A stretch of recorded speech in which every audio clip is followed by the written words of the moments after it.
Olá pessoal, bem-vindos a mais um De Frente com o Analista. Meu nome é Vitor Souza, sou analista responsável pela cobertura de setores de petróleo, gás, energia elétrica e saneamento. Hoje a gente vai falar sobre os resultados do segundo trimestre de 2023 da Prio. Então não se esqueça de deixar seu like, o seu comentário aqui no vídeo. Se tiver algumas perguntas, manda aqui embaixo que vamos responder para vocês. Então, só puxar a vinheta.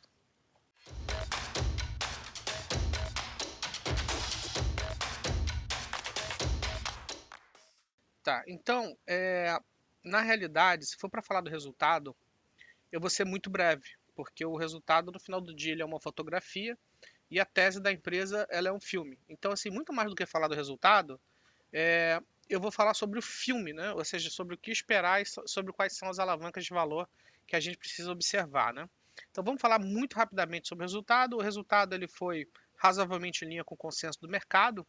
Entretanto, as ações estão subindo quase 4% aí no fechamento, né? Enquanto eu estou aqui gravando esse vídeo, o fechamento ainda não aconteceu, mas ao longo do dia elas chegaram a subir quase 4%, né?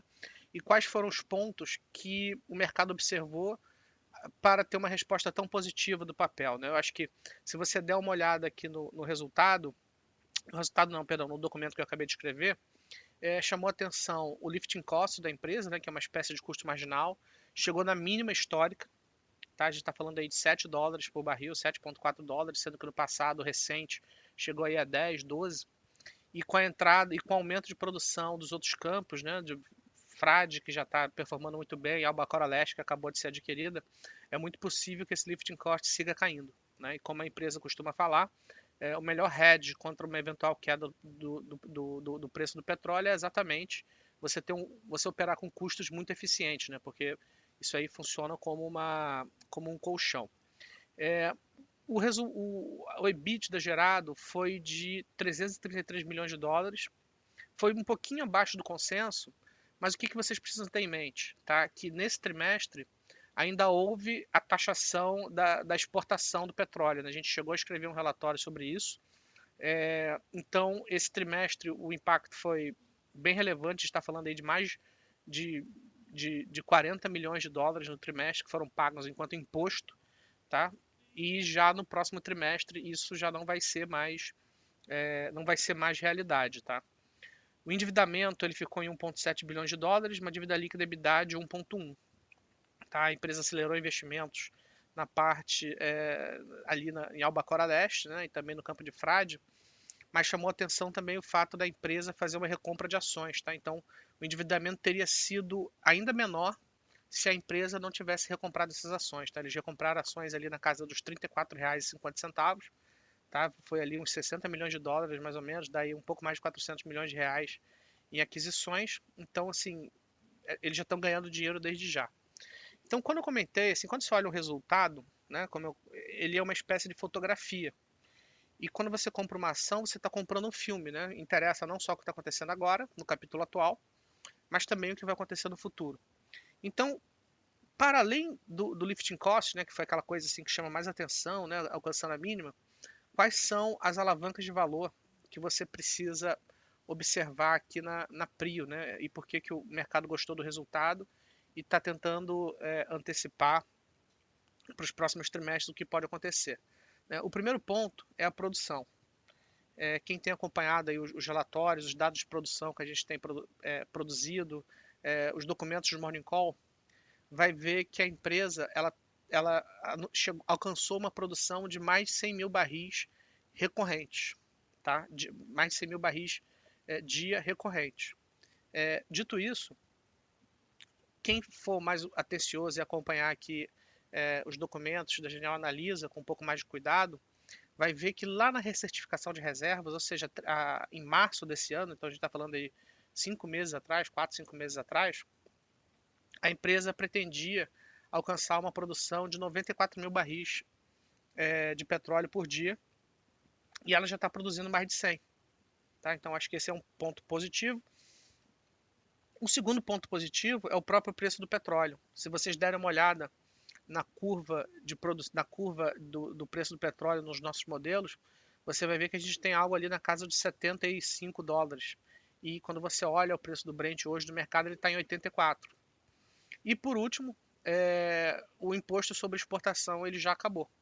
Então, o próximo trimestre ele vai ser cheio, né, entre aspas, né, com números muito mais interessantes do que o mercado está apropriando nos seus modelos.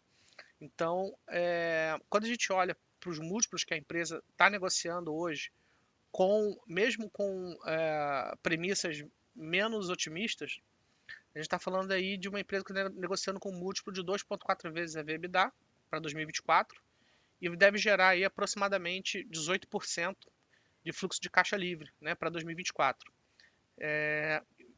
Pela terceira vez, vou falar para vocês, com premissas de preço e de produção mais conservadoras e menos otimistas do que tem se configurado no mercado hoje.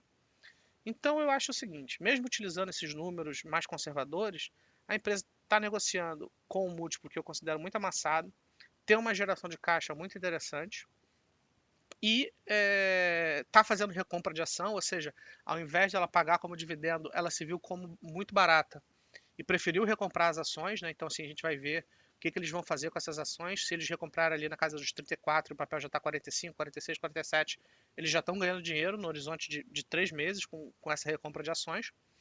Mas eu acho assim que segue sendo um case que, tendo em vista o track record de execução e o track record de execução e as perspectivas, eu acho muito difícil ele não continuar sendo o preferido, né?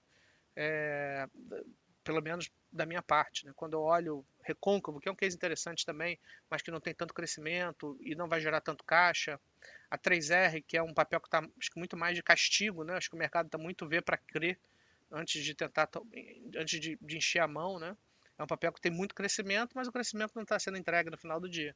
Então, se o crescimento não está sendo entregue, você não tem resultado. Então, acho que o problema da 3R está muito nesse sentido, né? Além de todas as desconfianças relacionadas aos eventos recentes. E para entender melhor o case da Prio, caso você não acompanhe a plataforma da Genial Analisa, eu vou deixar pelo menos 3 relatórios para vocês lerem, tá? Que não é só o resultado trimestral, como eu te falei, o resultado trimestral ele é uma fotografia, mas eu acho que se você ler esses outros relatórios aqui na nossa plataforma, você vai entender o que eu chamo de filme, né? Qual é o roteiro esperado para a empresa, para você conseguir ter controle sobre as alavancas de valor que o case da Prio tem, né? Primeiro, eu gostaria de chamar a atenção de vocês para esse relatório aqui, que é a nova certificação de reservas, em que a gente consegue ver quais são as premissas que o mercado está observando, né, para os próximos 12 meses. E você vai ver que, se você for um pouco mais cuidadoso, aqui, se você olhar a curva do preço do petróleo, quais as premissas que eles usam para recertificar essas reservas, vocês vão ver que hoje o mercado está operando sobre termos muito mais interessantes. Né? Então, em relação ao preço-alvo que eu publiquei nos dias seguintes a essa recertificação, ela já tem o que a gente chama aí de upside risk, né? Ou seja, ela já está negociando sobre termos mais interessantes. Um outro relatório que eu gostaria muito que vocês dessem uma olhada é esse aqui, ó. É um relatório de abril, tá? Então já tem aí seus 3, 4 meses. Perspectivas interessantes pós-certificação de reservas, em que eu tento fazer um resumo de tudo aquilo que foi publicado em relação às recertificações de reservas. E aqui o que eu acho mais interessante é que eu mostro não só o ponto de equilíbrio, né, assim, o break-even de cada uma das empresas, ou seja, qual é o preço mínimo do petróleo para a empresa seguir gerando caixa, mas também eu vou com uma lupa em cima dos números de Albacora Leste, e porque eu acho esse ativo tão interessante. Tá? O ativo foi adquirido há um pouco mais de 3 meses, então assim, ele está muito no início, eles estão fazendo ali reformas muito mais relacionadas à plataforma do que ao poço em si, mas assim, a gente já viu que, a julgar as aquisições anteriores, a empresa tende a gerar muito valor e eu coloco aqui umas informações que me levam a crer que essa aquisição de Albacora Leste vai ser ainda mais interessante do que aquilo que foi apresentado nos primeiros momentos em que a aquisição foi anunciada. Tá? Então, enfim, tem uma série de dados aqui. Um ativo que já chegou a gerar mais de 160 mil barris equivalentes por dia. Vale lembrar que isso nos anos 90, né? Aliás, em meados dos anos 2000. e que já saiu desse poço, mas assim, já saiu desse pico, mas é um ativo que tem um passado muito glorioso, né? Então, imagina a potencialidade disso aqui, né? Naturalmente, tem muito mais detalhes aqui, eu não vou entrar em tudo, então assim, eu espero que vocês dêem uma olhada, mas de fato é um case muito interessante a ser acompanhado e segue sendo o top pick do nosso setor, tá? Então é isso, eu espero que esses relatórios que eu estou aqui mostrando para vocês façam com que vocês tenham um entendimento maior do case, tá? E, enfim, eu espero que gostem. Até a próxima.